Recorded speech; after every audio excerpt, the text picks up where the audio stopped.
Have you ever looked at a huge new road, a dam, or a factory going up in Nepal and wondered, how did that get the green light? Well, you're about to find out. We're going to break down the absolutely crucial first steps of that whole journey. And we'll be using this textbook right here to guide us through the world of environmental impact assessments. It really all boils down to this one fundamental question. On one hand, of course, we need growth, we need infrastructure, we need progress. But on the other hand, we have this incredible, unique, natural heritage that we have to protect. And look, that's not an easy balance to strike. And that's exactly where the process we're about to explore comes into play. I want you to think of any major project like a marathon runner. Before that runner can even step up to the starting line, they have to pass a really critical health checkup, right? Well, that checkup is what we call an environmental impact assessment, or an EIA. It is the very first hurdle that every single significant development has to clear. So what is an EIA, really? The best way to think about it is like a crystal ball for construction. It's a formal, systematic process that forces us to look into the future and ask some tough questions. What are the real consequences of building this thing? We look at everything, the good, the bad, the ugly, for the environment, for the local communities, for the economy, all before a single shovel hits the ground.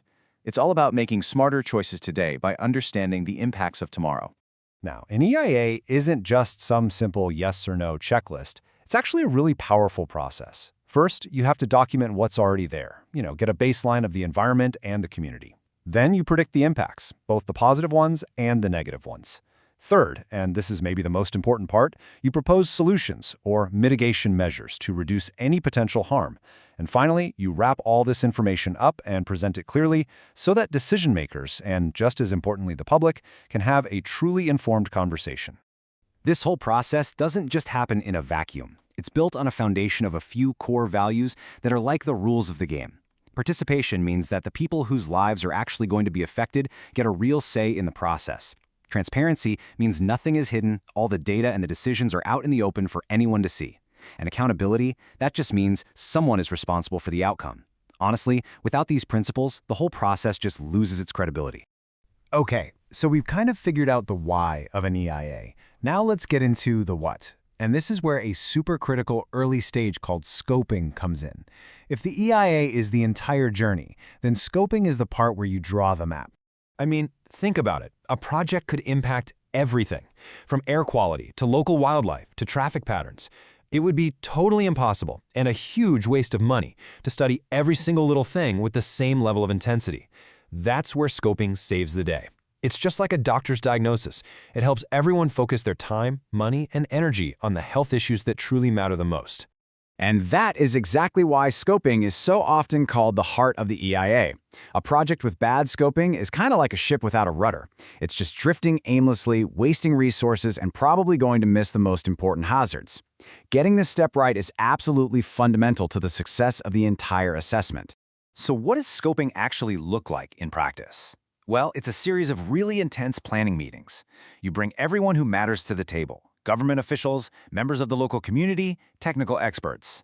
And together, you debate the big questions. Is water pollution a bigger risk here than noise? Are there alternate designs we should consider that would have less impact? The whole goal of all this back and forth is to produce one single crucial document, the official terms of reference for the main EIA study. And this brings us to a really crucial point. Scoping is not some backroom deal done by a few people in an office. It is fundamentally a collaborative process. And its success depends entirely on getting the right voices in the room from the absolute beginning. And the diversity of these voices is what makes it work. You've got the project developer, what we call the proponent. You have the local community, the people whose daily lives might actually change. Government agencies are there to make sure the rules are followed. And funding agencies, well, they want to protect their investment. And then you have NGOs, who often bring some amazing environmental expertise to the table. Each one of these stakeholders provides a unique, vital perspective, and a good scoping process makes sure every single one of them is heard. So, after all the discussions, all the meetings, and all the debates, the scoping process produces one of the most important documents in the entire project's life. This is the official blueprint for everything that comes next. This document is called the Terms of Reference, or TOR for short. The best way to think of it is as the official contract for the EIA study. It lays out exactly what's going to be studied, how it's going to be studied, and what specific questions must be answered. It takes all that initial conversation and turns it into a concrete plan that everyone agrees to follow. Now, the bridge between those early discussions and that final official TR is a document called the scoping report. It's what captures everything that happened, the key issues that were identified, the people who were consulted, and the proposed scope of the study. This report then becomes the direct foundation for creating the official terms of reference. And this isn't just some loose collection of notes either. The scoping report is a highly structured document. It starts with a clear description of the project. The methodology section explains exactly how the scoping was done. Then, it sets the stage by describing the existing environment. And finally, it outlines the key potential impacts that the full EIA needs to go and investigate. See, it's a logical path from identifying a problem to creating a plan. So why does all this upfront work really matter? It's actually pretty simple. A well-done scoping process makes the entire EIA so much more efficient and so much more effective. It stops people from wasting time and money studying minor issues and makes sure that the most serious potential impacts get the focus they truly deserve. Which, of course, leaves us with one final question to think about. We have the blueprint, we have the principles, we have the process all laid out. But in the real world, what do you think is the biggest hurdle in translating this beautiful plan on paper into truly sustainable development on the ground in Nepal? It's something to think about. Thanks for joining this explainer.